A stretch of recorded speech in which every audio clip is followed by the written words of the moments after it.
این سینی پر از شیرینی‌های 3 آرد زنجبیلیه. طعم خاص و بافت نرمش باعث میشه نتونید ازش دست بردارید. بمونید با من تا ببینید چطور این شیرینی‌های خوشمزه رو میتونید توی خونه درست کنید. موادش قابل دسترسه، تو هر خونه‌ای موادش پیدا میشه. پس تا آخر این ویدیو با من همراه باشید. بزن بریم که با هم دیگه درستش کنیم. خب دوستای عزیز، میریم سراغ طرز تهیه. قبل از اینکه شروع به کار بکنیم من چند نکته رو خدمتتون در مورد این شیرینی بگم. ما برای این شیرینی احتیاج داریم به روغن جامد که من اینجا از روغن کریسکو دارم استفاده میکنم. شما میتونید از روغن اصیل استفاده کنید یا از روغن نیمه جامد یا کره و یا از روغن کره استفاده کنید که من نکاتش رو داخل دیسکریپشن یا همون توضیحات می نویسم. اونجا نگاه کنید و ببینید که به چه صورت هستش. خب من روغن رو داخل کاسه مورد نظر می ریزم و پودر قندی رو که از قبل الک کردم رو بهش اضافه می کنم و کاملا با همزن هم میزنم تا کاملا یک دست پفکی و سبک بشه. خب دوستان، یک بار مواد رو دورگیری میکنیم کاملا. حتما دورگیری کنید 1 الی 2 بار و بعد دوباره شروع میکنیم کمی به هم زدن تا کاملا مواد یک دست بشه. در این مرحله اختیاریه. من 1 عدد زرده تخم مرغ به همراه پودر وانیل اضافه می کنم. شما میتونید حذفش کنید، ولی برای اینکه لطافت بیشتری به شیرینیمون بده من 1 زرده تخم مرغ و وانیل رو اضافه می کنم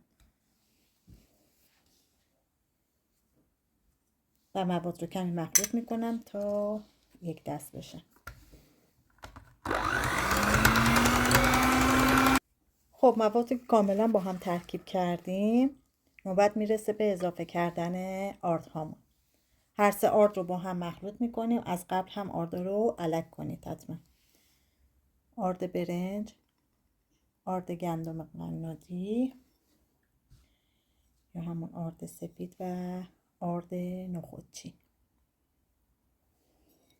من این آردها رو از قبل الک کردم و همراه پودر زنجبیل کاملا مخلوط میکنیم.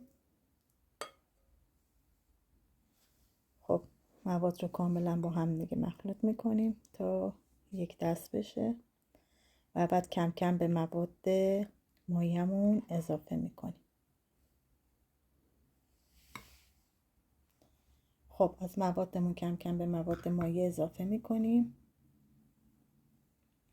با لیسک اول کمی هم میزنیم تا مواد کمی انسجام پیدا کنه و بعد با نوک انگشتمون مواد رو ورز میدیم تا خمیر کاملا جمع بشه و یک دست بشه.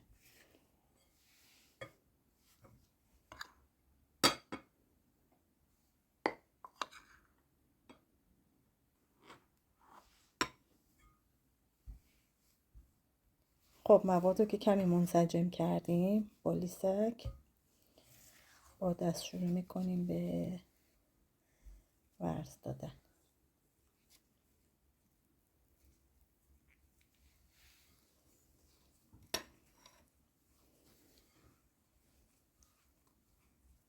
کمی که ورز دادیم دوباره آرد رو بهش اضافه میکنیم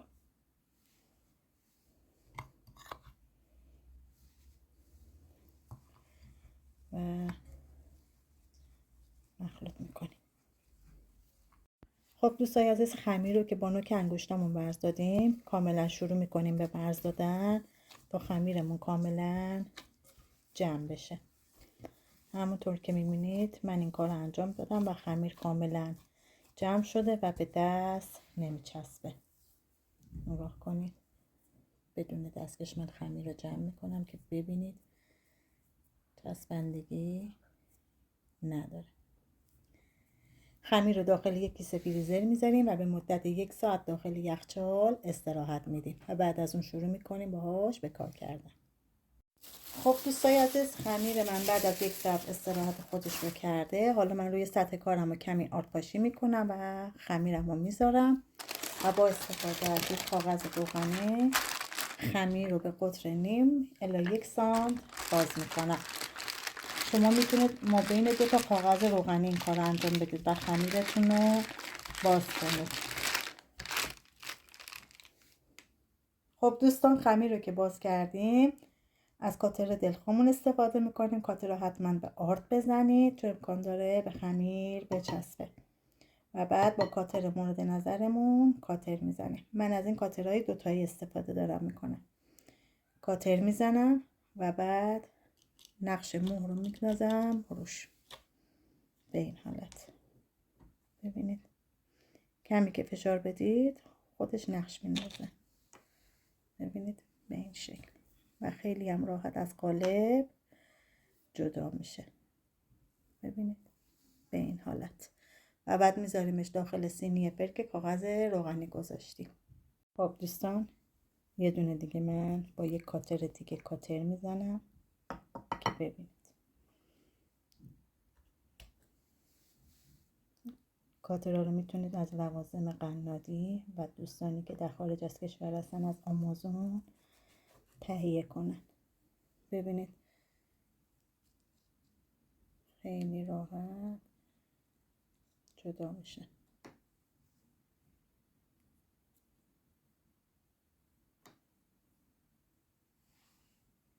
به این شکل.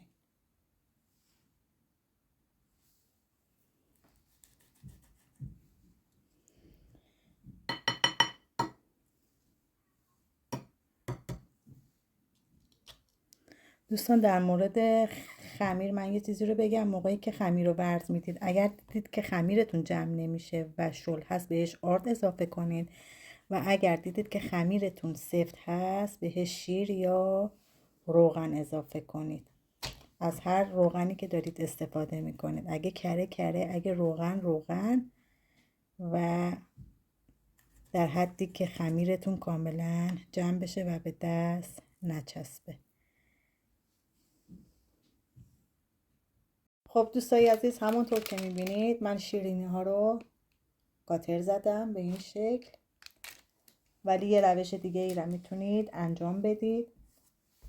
به اندازه دلخواهتون از شیرینی ها برمیدارید، تو دستتون گرد میکنید. ببینید کوچیک یا بزرگ بستگی به خودتون داره.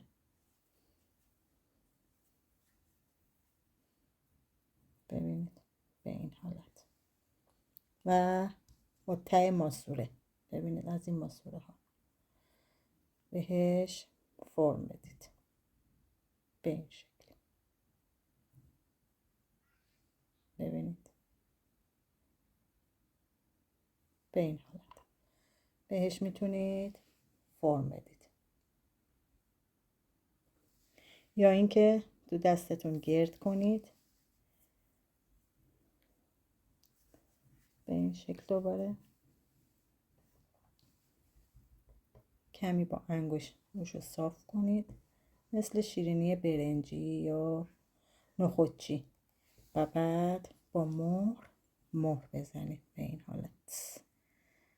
ببینید این دیگه سلیقه‌ای، هر جور که دوست دارید میتونید انجام بدید به این حالت. خب دوستان، شیرینی هامونو که کاملا قالب زدیم و فرم دادیم میذاریم داخل فری که از قبل گرم کردیم. دمای فر 170 و اگر فرتون برقیه با فن هستش 160 درجه به مدت 12 الی 15 دقیقه. این شیرینی نباید زیاد تغییر رنگ بده، همین که دور شیرینی ها طلایی شد کافیه. من اینو میبرم میذارمش داخل فر که ببینیم به چه صورت میشه. خب دوستان، میریم سراغ شیرینی ها.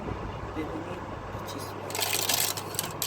ببینید وقتی که تکونش میدن شیرینی جدا میشه. این بینشون از این شیرینی ما بغض. حالا از فر خارج میکنید، دست بهش نزنید تا خنک بشه، بعد جدا کنید چون قوط میشه. دوستان اینم از شیرینی ها. همونطور که میبینید اصلا تغییر رنگ نداده. ببینید به چه صورت هستش.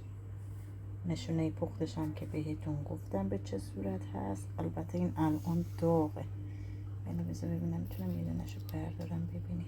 بله ببینید این از نمای پشتش، اینم از نمای روش. خب دوستان یه دونه از شیرینی ها رو من تیکه کنم که بفتشو ببینید به چه صورت هست.